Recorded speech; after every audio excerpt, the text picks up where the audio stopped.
Hello, everyone. Thank you for joining us today. Claire, I believe you're on mute. I don't know if you wanted to say something, but we have just started the session and we're just waiting a few more minutes before Claire introduces our guest speaker today. So please bear with us. Thank you. Emily, I'll let you tell me when you think is the right moment because I can't see the numbers going completely. Okay. People are slowly coming in. Okay, let's give that.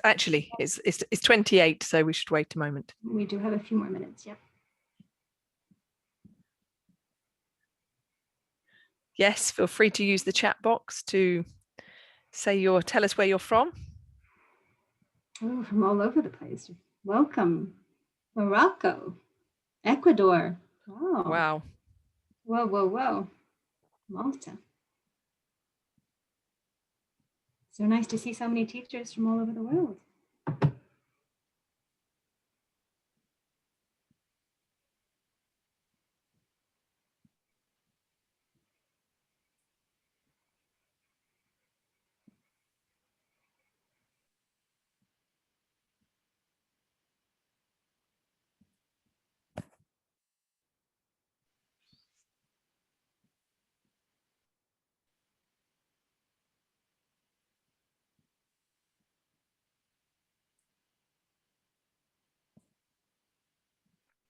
Welcome, everybody.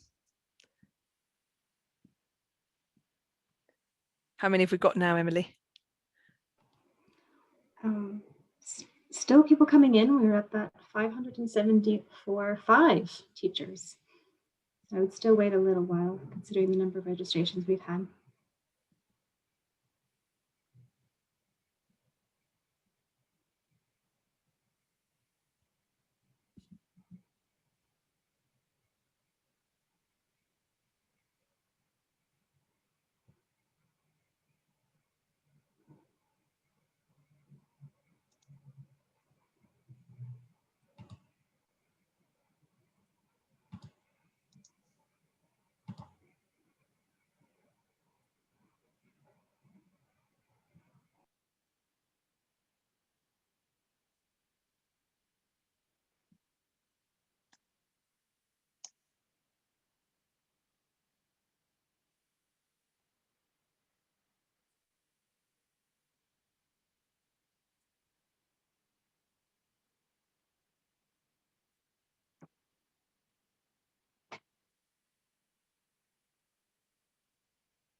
Welcome, everybody.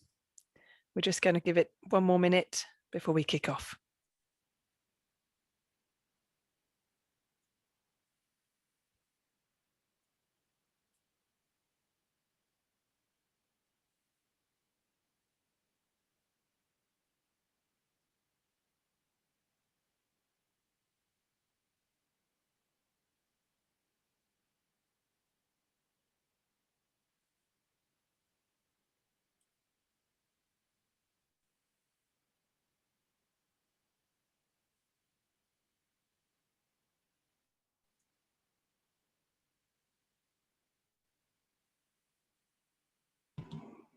Well, that was a very nice comment, Penny. I don't know if you were able to read that in the chat box. You're at the source of many teachers becoming teachers, I guess.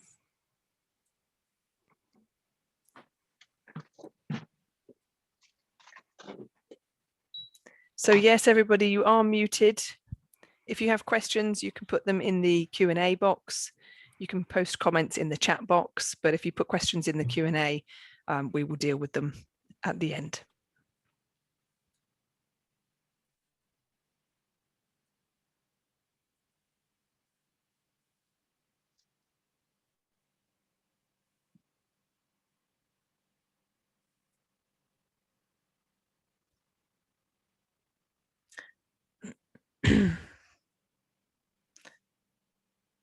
Wow, Romania, Scotland, goodness. UAE, gosh, what a lot of people we've got with us today. Well, Claire, people are still coming in. We're at 820 teachers. I don't know if you wish to start now. Yes, I think we won't keep everybody waiting any longer. So welcome everybody. I should say good evening to some of you, good afternoon, good morning. It is a great privilege for us to have so many of you join us this afternoon here.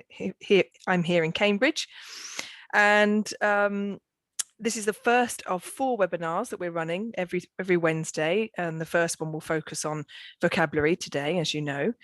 And I'm absolutely delighted to introduce Penny Ure to you. Many of you will know Penny. I can see by some of the chat messages that many of you are familiar with Penny's work. Penny has 30 years experience as an English teacher in elementary, middle and high schools in Israel, where she lives. And now, although Penny's now retired, she has taught MA courses at Synonym Academic College of Education and Haifa University. She's presented papers at TESOL, IATEFL, and various other English teachers' conferences worldwide. And of course, Penny has a huge number of publications with Cambridge University Press. Some of them many of you will have used, such as 5-minute activities, grammar practice activities, a course in English language teaching, and more recently, Penny Ure's 100 teaching tips, all published by Cambridge, and there are many others. So without further ado, I'm going to hand over to Penny and let you hear some of her top tips. Thank you, Penny. Thank you very much. Can you hear me okay? Yes, we can. Okay, great. Terrific. Well, thank you very much for your welcoming messages. Okay, some of you we've already met in various countries, so it's nice to have you back. So this workshop today, or webinar, is on vocabulary teaching, which is something I've been really interested in the last few years. And it's called 20 Tips on Vocabulary Teaching, sort of a miscellany of different kinds of practical tips that I hope will help you teach vocabulary effectively at various levels in different kinds of schools that you're working on. So mainly they are to add to rather than replace what you're doing already. So if you're already doing something which my tip may contradict or say something different, then consider adding, adapting, or even ignoring what I say and keeping doing with what you're doing. But at least my ideas, I hope, will provide some optional enrichment. Okay, so I have to get through 20 tips in 30 minutes, which means about 1.5 minutes a tip, which is a lot. I may run over time a little bit, Claire. I hope you'll indulge me, but I'll try to keep to time as much as I can. Okay, tip number 1, and really important. I spend a lot of class time practicing and teaching vocabulary because they need to know an enormous amount. This is simply what researchers told us over the last 2 decades, is the amount of words and phrases that students need to know is incredibly large. It runs into the tens of thousands. They don't usually just pick it up. I remember when I first started teaching, my trainer said to me, don't worry about teaching them vocabulary, just teach them grammar. They'll pick up the vocabulary as they go along. Well, they won't, not unless they're completely immersed in an English teaching environment, which most of our students are not. They won't just pick it up. We need to teach it. The research tells us you need about 3,000 words, word families, in order to get to B1 level, and 5,000 to get to advanced, and it goes up to something like 8,000 in order to cope with unsimplified text as an academic level. So it's a lot.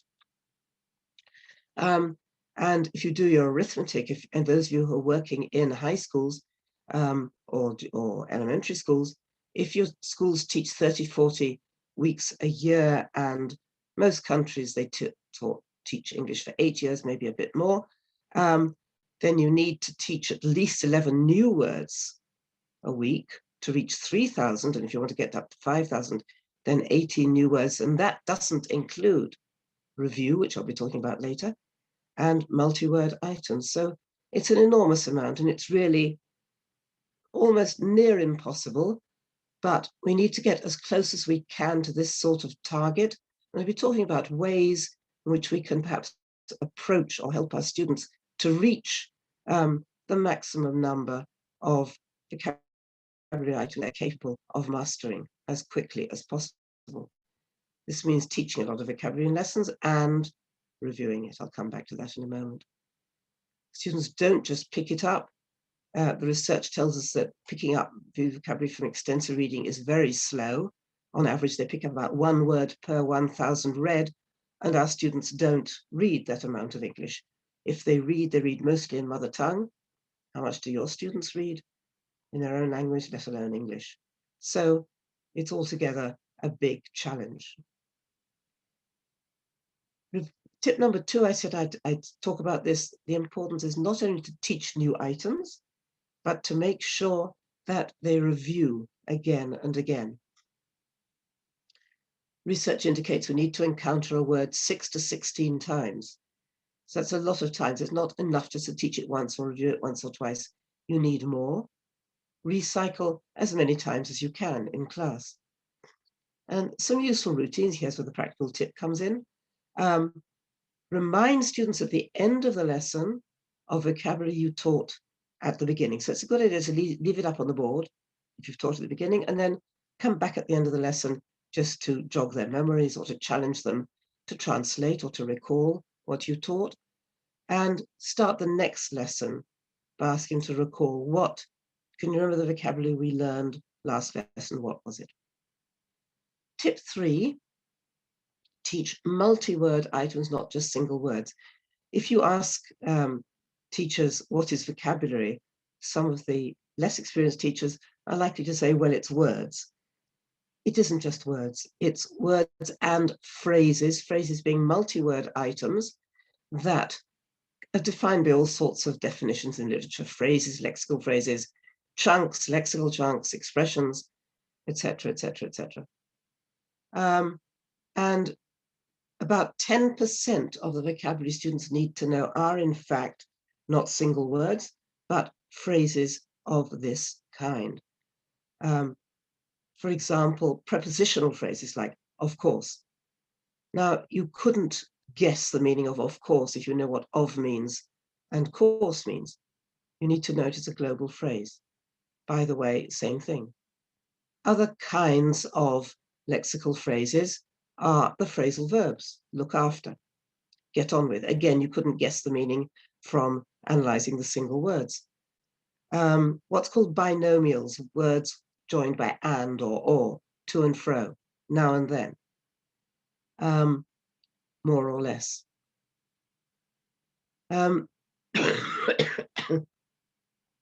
Tip number 4 is rather like lexical phrases in the sense that what I'm saying is a single word is not usually enough. You need to teach it together with the word or words it goes with, what's called collocations in the literature. Like teaching just angry. If I teach my Israeli students angry, they will follow it with on, because that's what it is in Hebrew, angry on. Or afraid, they'll say afraid from, because that's what it is in Hebrew. And I'm sure you've found the same with speakers of your different languages, that they add the wrong preposition. So it's quite important when you're teaching a word like angry, teach them with as well. Or tall and high. Tall and high very often is translated by the same word in many languages. French, Spanish, Russian, I think. But in English, there's a difference between tall and high, only relating to the kind of noun they tend to associate with. And so you have to teach them tall when you're talking about a person, but high when you're talking about a mountain. Same with fast and quick. Same with some of the adverbs. You can sleep soundly, but you can't work soundly. You work hard, and they need to know that these adverbs were hard, and soundly go with these particular verbs. Just let me pause a second and say, I'm glancing at the chat box as I'm speaking. If you have any comments or questions, firstly, put them into the Q&A. But if you have things that occur to you as I'm going, you want to put them into the chat box for everyone to see, please feel free. I'll glance at it occasionally and see if I can answer. In any case, yes, this is being recorded. And at the end of this presentation, I will give you my email address, so that if you want me to send you the presentation or answer any particular questions, please feel free to do so. So you don't have to take notes as you're going. Just sit back and enjoy what you can get from this, and look at the recording later to get details if you need to. Another example of collocation here is dead, which goes with right, but you can't say dead correct, so you need to know what dead goes with. Tip 5. I'm often asked, should I teach British English or American English? And the answer is, that's the wrong question. It doesn't matter whether you teach British or American. What does matter is whether you teach international vocabulary, because most of our students are learning English these days not in order to talk to Americans or to study in the UK, but in order to use English as an international language for business purposes or for academic publishing purposes or all sorts of other reasons, which have nothing to do with native British or American. So what they need is an English which they can use for international communication. Will this word or expressions that I'm teaching be understood by other people using English as an international language? Okay, here's a question for you. Which of these two possibilities each time would you teach? A fortnight or 2 weeks? Billfold or wallet? Fall, autumn, program? Do you have or have you got? You don't want to teach them all because you've got enough vocabulary to teach anyway. You want to make choices and teach the ones that are most useful. 2 weeks, yes. You teach both, as I say, to advanced classes, but if you have to make a priority, which would be your priority? American way? Okay, I've got some nice answers here. Let me give you my answers. Fortnight, 2 weeks. I would not teach fortnight, although it's the word which comes most naturally to me because I'm from Britain. But fortnight is not understood in a lot of American contexts. I remember using fortnight the first time I went to the States, and people really didn't understand what I was talking about. It sounded rather like sort of quaint Jane Austen type English to them. Teach 2 weeks. Don't bother about fortnight unless you're teaching students who you know are going to be in a British English speaking environment. Billfold and wallet. I certainly didn't know what a billfold was till I went to the States. Wallet is far more useful. Fall, autumn. Fall is the American, but it's also American informal English.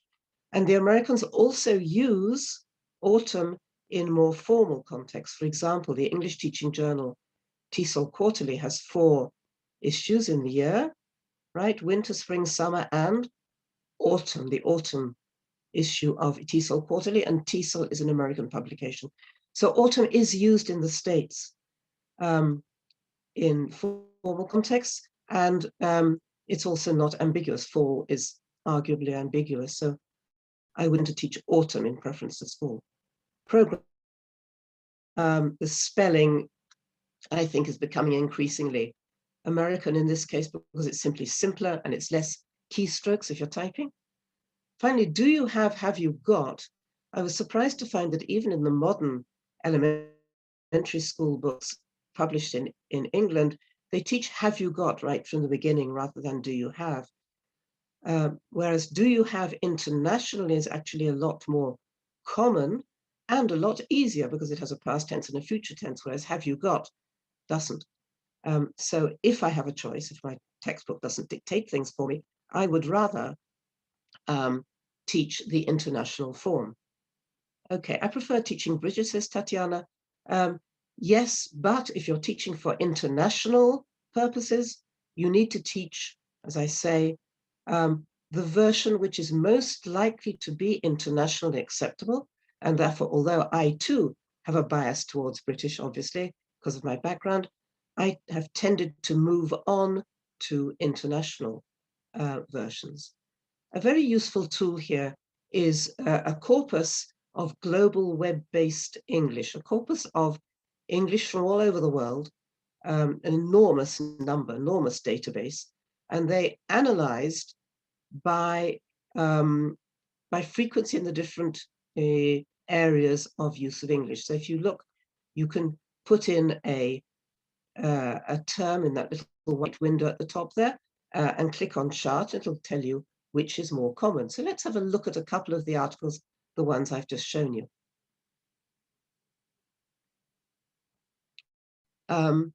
Here is, for example, a difference between billfold and wallet. And the pale blue oblongs, the columns, show you how much a word is used in a particular area. And if you look at the overall amount of blue column, okay, there's much, much more in the bottom one than there is in the top one. In other words, wallet is worldwide used a lot more than billfold. If you look at billfold, the two places where it is used predominantly are the US and Hong Kong. It's not used very much anywhere else. So I would go for wallet as a much more useful worldwide term. Do you have you got? The same thing, okay? Very much, have you got is used in Great Britain, Ireland, Australia, New Zealand, India, and Sri Lanka, these places where it's basically British English. Everywhere else, have you got is not used very much. And if you look at the top chart there, you'll see that there is much, much more simply volume of blue oblong. In other words, do you have is much, much more used worldwide. And it's got. So it's a useful tool, and it helps us to make decisions like this. Reading texts. Okay, let's move on to this. You don't always have to pre-teach vocabulary. This is moving on to something much, much more specific. We're always told pre-teach vocabulary before you teach text. And what I'm saying now is you don't have to. You can, you don't have to. If you teach 10 or 12 new words immediately before reading a new text, they probably won't remember what they mean when they encounter them, because you can't keep them in your mind that long. And there is some evidence that teaching vocabulary after encountering it in context brings about better learning. So if you pre-teach only a few key items, and then make sure that you have time to review them before you engage with the text. But it's fine to teach the new items as they come up. Don't feel guilty if you don't actually pre-teach. It's good to teach them within a meaningful context. They immediately contribute to text comprehension. And of course, as I've said before, essential to review later. Lucy says, some of my thousands can do you haven't, have you got very confusing. You're quite right, Lucy. And that's why I would actually myself forget about have you got and just teach do you have and go with that. Sorry, I haven't had time to answer all your comments. There's some really interesting comes up, but I'm limited in time here. Tip 7, don't usually ask students to guess meanings of words from context. A very popular procedure, not a very good one. In most cases, they get it wrong, they get frustrated, they feel failure, they're not learning. In most cases, they get it wrong, so it's based on the research, and it's time wasting. But let's do it ourselves. Have a look at this, take some time off, and just for a couple of minutes, how many of these can you guess? How many of the missing words here could you guess the meanings of? And I'm not saying guess the exact word, but guess more or less what it means. Okay, I'm going to give you a minute to look at least 3 of them and see if you can guess. And in a second, I will show you the filled in answers. I'll ask you to write in the chat box how many you got more or less right. Okay, not maybe the exact word, but more or less right. Okay, here you go. How many did you get more or less right?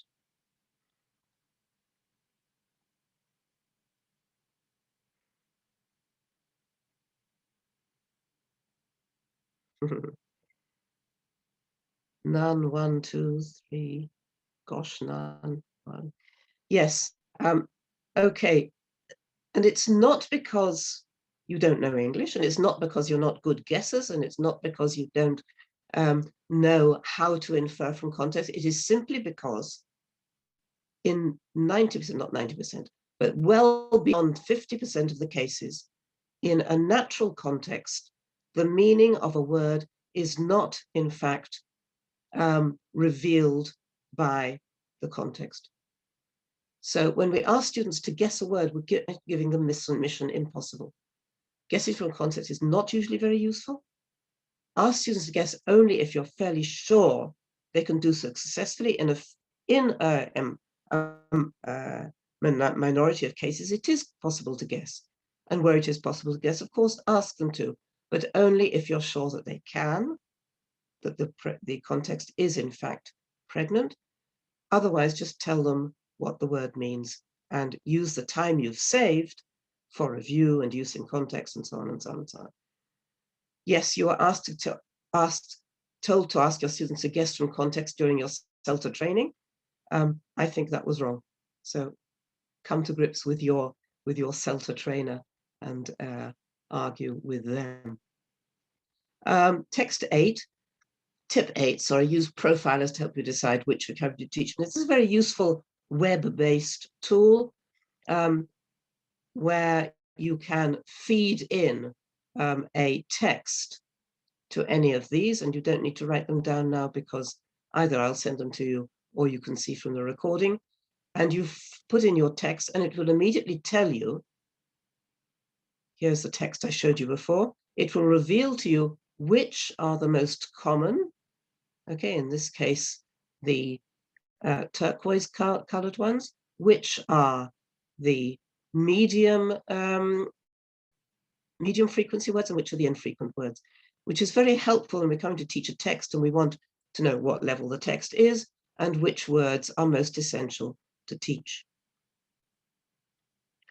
Tip 9, it's okay to practice words out of context, words in. I was always taught as a teacher, always teach English words in context. Ain't necessarily so. There's a place for teaching out of context. Single word review is also useful, or brief phrases, for example, single word review like recalling single words, as I suggested earlier, or translating single words, dictating single words. Yes, no is a procedure where you give the students a page full of words and ask them to tick all the ones they know and ask you the ones they don't. A nice little review and enrichment and opportunity to remind students the words they didn't know. Words in phrases. So questions you do apply to the word question, not give an entire sentence with the word question, but give me an adjective that could apply to question, a hard question, a funny question, an easy question, or how many phrases can you think of using a word? Make exercises interesting. There are simple strategies that can make vocabulary exercises more interesting. And here's where I start going a little bit over time, I'm afraid. I'm only halfway through with 4 minutes left, but I'm going to take 10 or 15 minutes. Actually, I started late, so that's also an Don't worry, excuse. Penny. Don't worry. It's absolutely fine. Thank you, Claire.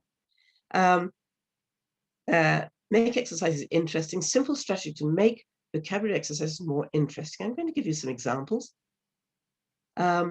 Here's a typical matching exercise. Not particularly interesting. Okay, and you can easily do it, I'm sure. The way we can make it, one way we can make it interesting is by deleting one column. So delete the second column and you say to students, okay, what things can you think of that you can have a pile of other than linen? And you say they brainstorm a pile of plates, a pile of chairs, a pile of books, whatever they like, and you get much more practice of the word pile, as well as a much more interesting exercise. Or gap fills. Complain, threaten, beg, confess, boast. I'm the one who broke the vase, he, and they're expected to say, confess. Which is pretty boring. I mean, it's okay, you can do it, all right. But much more interesting if, again, you use this strategy of deleting. simply delete the word bank and ask them to suggest what words they could put in instead of the gap there. So I'm the one who broke the vase. He confessed, he whispered, he admitted, he shouted, he wept, all sorts of things they can put in there, and it becomes much, much more interesting. Another possibility is to delete the exercise and just leave the words and tell them to write a sentence about yourself, a true sentence about yourself, using any of the verbs above. Gives them lots of practice using the verbs that you want, the target verbs, and is much, much more interesting. In principle, what I'm saying is you have to be ready to mutilate the textbook. Okay, do it the way they normally do it first, but then feel free to delete things, change things, and open up the sentences to make it more interesting for the students. Make them open-ended responses, which in turn produce creativity, humor, unpredictability, higher order thinking. Yes, thank you, Demetra. Accompany these verbs with dramatic expressions, lovely. Higher order thinking, thinking about where something would contextualize or what it connects with, and personalization, making the word relevant to myself. Vygotsky and scaffolding, yes, but I won't get into that. Tip 11, avoid word games like hangman. Okay, hangman is very politically incorrect at the moment. I forget what they call it these days, but everyone knows what I mean anyway. The thing is that they're mainly a waste of time. If you are guessing a word using hangman, they are only actually engaging with the target word during the last few seconds of the process, and the rest of the time they're just suggesting random letters, which get less and less random as they go on, but certainly at the beginning random. And they do not use time well for vocabulary learning. Same thing with word search. Students tend to spend most of their time searching rather than finding.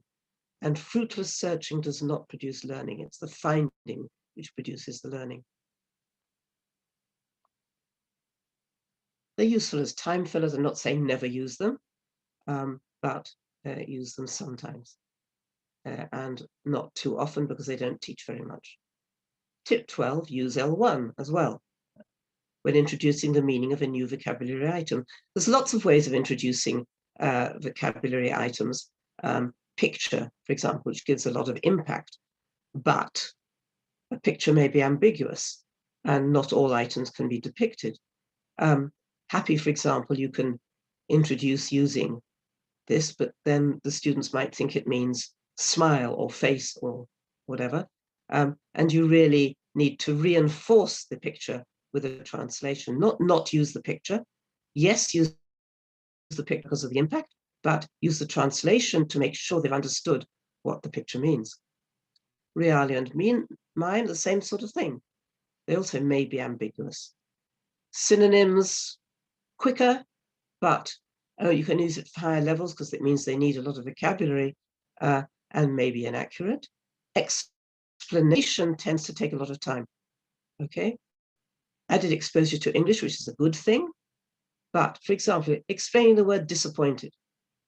Okay, you explain it with this long explanation here. And what happens in my classes anyway, someone shouts out the L1 equivalent and everyone breathes a sigh of relief. And you ask yourself, well, why didn't I just say that first? Say disappointed means and give them the mother tongue equivalent, and then give the English explanation to back it up when they know what it means. Examples are helpful in some cases, not all. Use in context is also helpful, but not necessarily completely unambiguous. If you're using exact, as I said before, guessing from context does not always produce the right answer. And finally, translation is usually accurate, pretty accurate. It's quick, it's natural because students are naturally looking for the mother tongue equivalent. And it saves time for for time you can use to put the word they know into an English context. Doesn't give the context, of course, or impact. And my bottom line here with regarding to L1 is use pictures, explanation, mime, and so on and so on and so on, and use translation as a backup. And most important, don't feel guilty about it. There's no reason to feel guilty. Use both. Tip 13, don't teach lexical sets altogether for the first time. Colors, parts of the body, prepositions, action verbs. And the problem is that a lot of the elementary textbooks do this. It's a very convenient way of grouping items, but there is very substantial evidence they aren't learned very well when taught together because one word interferes with the other. It's better to teach items which naturally co-occur in a given context. So for example, instead of teaching blue together with red, yellow, green, teach blue together with sky because it goes with it. And it's more likely to help you remember it. Similarly, if you're teaching the theme of home or family, not just teaching a list of relationships, but all sorts of words that go together with the theme of family and home. Note that the same probably applies to any pairs or groups of words that could be confused. So it's not a good idea to teach words that sound the same together for the first time, or opposites and synonyms together for the first time, or words that rhyme together for the first time. And just a reminder, I am talking about the first time of teaching. It's fine to use groups like this for practice, or using one that they already know in order to teach a new one which is linked to it. Don't spend ages taking vocabulary homework in class. If they've done a vocabulary exercise at home, don't usually go through the exercise in class. And I've seen teachers do this, and half the lesson is lost going through the vocabulary exercise before they've even had time to teach any new material, get to all the other things they wanted to do in the lesson. So better either just to provide the answers on the board or on the screen, or tell them to check each other and just ask you if there's anything they didn't understand, or a combination. The best, of course, of all for saving class time is, and if you have time, which is a big if you have time to take in their notebooks and check at home. So this is something we need to do as much as we can, but we're limited in time, particularly if we have a full schedule and large classes. Tip 15, get students to present new vocabulary. Word of the day or phrase of the day. Tell them, find a word which you've learned from a movie or learned from a friend or learned from your parents, come to school and tell the others about it. Phrase of the day could be, it's really nice to have them teach each other, but make sure you have a reserve in case they've forgotten to do their homework and prepare a word. 16, get students to design vocabulary tests. If you want to test all the vocabulary you've learned over the last month, it's a very good idea to get students to design test questions. Tell them to do it in pairs, then you take it home and correct it, and you design the test based on the questions they've designed. And the big advantage of this is that the test preparation is in itself review, plus it lowers test anxiety because in a sense the students own the test items, they've actually prepared them themselves. So it's quite an important point in making them feel better and less stressed about doing the test. Tip 17, I'm getting towards the end. Use gathering time in an online lesson for vocabulary practice. This is really a nice little tip if you're using Zoom to teach English.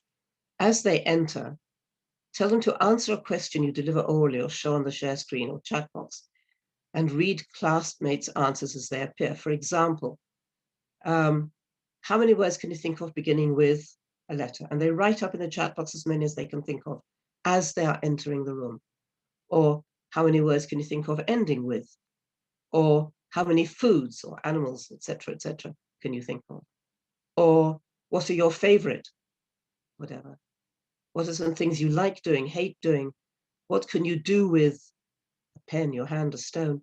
They're getting more difficult as they go on, but they write up things in the chat box and share and enjoy what other people are writing as well as they're reading. And it keeps them busy and occupied while they are joining the class. Encourage students to look for new vocabulary outside the classroom, really important.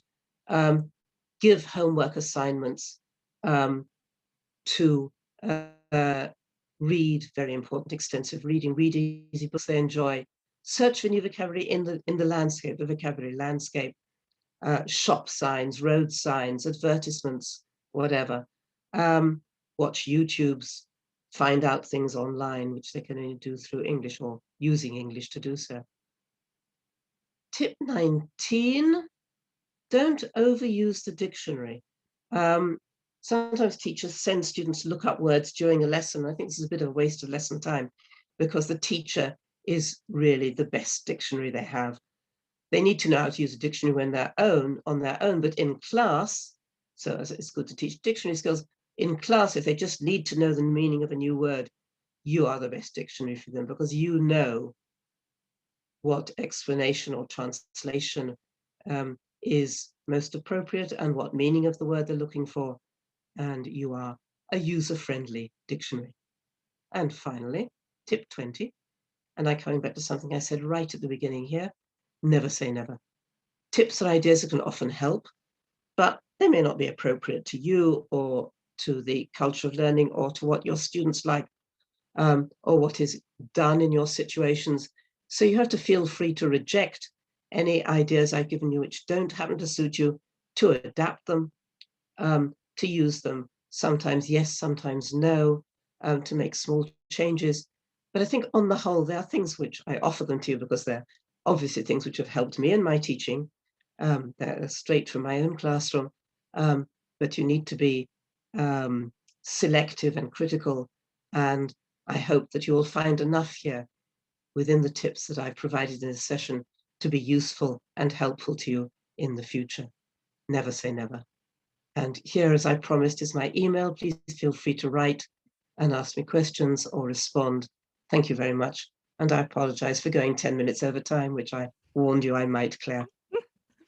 That's absolutely fine. I think you can see, Penny, that the chat box has gone absolutely crazy, and it's been I'm sorry. It's been a challenge. It's been a challenge for Emily and I to actually follow it, but I think that it just speaks to the enthusiasm that there has been for the talk and the tips. So thank you so much. Thank you very much. We have gone over time, but I think we should maybe just address maybe 2 or 3 questions, if that's okay with you, Penny. That's fine. Okay. So a frequent question that comes up is about the use of the mother tongue. Can we use the mother tongue when we can't paraphrase? What would your advice be about that? Yes. In short, yes. Definitely. Very often using the mother tongue paradoxically saves time for English use, because if they've got the meaning of the word through a quick translation, then you can spend much more time contextualizing the word in English, explaining it in English, giving examples in English, and not spending time with your students not understanding what the word means and trying to puzzle it out. I think that the L1, and increasingly you'll find this in the literature as well, the L1 is a really, really useful tool to be used where it promotes learning. And it's up to you, the teacher, to use your judgment where it's appropriate to use it and where it would be more appropriate to use English. Fantastic, thank you. And then there's another question here about what do you think is the best way to introduce new vocabulary items? How do you usually do that? Where I can possibly use Realia, real objects or pictures, I do, as I say, backing up with translation, but I like to use mime, Realia, and pictures as much as I can. The more abstract the word, of course, the more difficult it is to do. So any of the other possibilities which I mentioned here are legitimate, I think, with a backup by translation. I would not use only translation on its own. I would back it up with an English-based or image-based support. Okay, thank you. Somebody else asking about tips for teaching and learning phrasal verbs. This is phrasal verbs are phrases. They're the multi-word items I was talking about. I don't know if I have any particular tip for teaching phrasal verbs separate from teaching other kinds of verbs or lexical items in general. Okay. I would say not to teach, here's a negative one, not to teach phrasal verbs in lists, all the phrasal verbs with get, all the phrasal verbs with have, for example, but teach each phrasal verb within its context. Rather than as groups. This comes under the tip about not teaching words that are the same kind of thing. So I would teach phrasal verbs in context rather than as lists of phrasal verbs. And I'm going to crudely remind people that we have a title in our in use collection, Phrasal Verbs in Use, which is really useful for teaching phrasal verbs. And then maybe just one last question.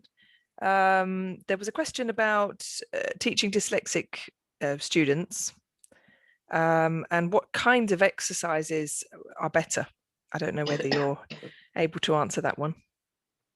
That's a very, very tricky one. Okay. One's dyslexic, then I would emphasize oral practice rather than written practice because of the problems with reading, and make the reading, insofar as I do use written forms of vocabulary, keep it within brief texts rather than lengthy texts, and with plenty of concrete oral and graphic backup. That's a sort of very brief answer, but that's what I would say. Perfect. Thank you so much. Okay, I think we should probably leave it there now, as we've kind of over time. But thank you again, Penny, for your superb presentation. Thank you everybody for attending and for all the interaction.